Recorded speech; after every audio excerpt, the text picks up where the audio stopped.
শিবাজি কিভাবে মহারাষ্ট্রে শাসন চালিয়ে মুসলিম প্রজাদের মন কেড়ে রেখেছিলেন, কিভাবে আর আকবর থেকে ঔরঙ্গজেব তারা মুসলমান রাজা, কিন্তু হিন্দু প্রজাদের সঙ্গে কিভাবে মন কেড়ে নিয়েছিলেন।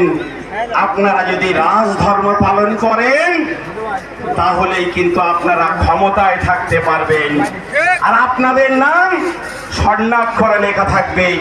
কিন্তু আজকে নরেন্দ্র মোদী, অমিত শাহ, যোগী আদিত্যনাথ, অসমের মুখ্যমন্ত্রী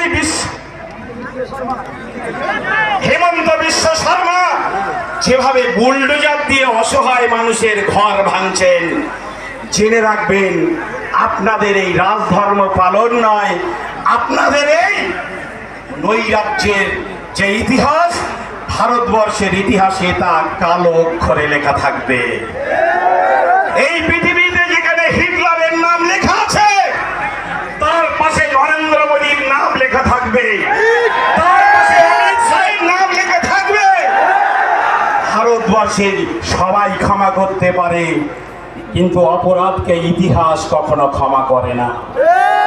তাই আমি আশা করব আমার মুসলিম ভাইরা, তাদের যে আন্দোলন, তাদের যে ত্যাগ, তাদের যে কুরবানি, এই ত্যাগ, কুরবানি, তিতিক্ষা এটা স্বর্ণাক্ষরে লেখা থাকবে।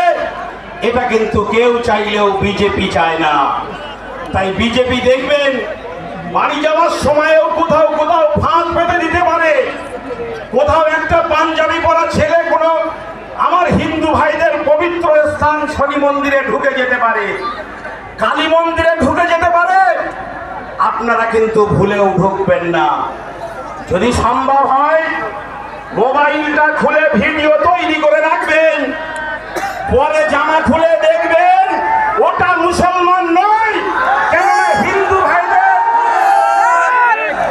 হিন্দু ভাইদের পবিত্র স্থানকে অপবিত্র করার কোন রকম ইচ্ছা মুসলমান যুবকদের নেই।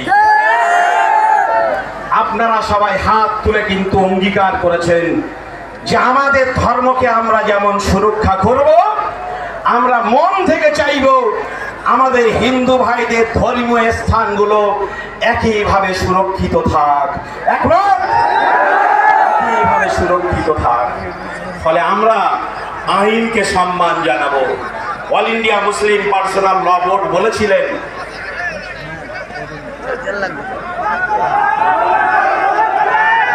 একটা কথা বলেই আমি শুধু শেষ করব।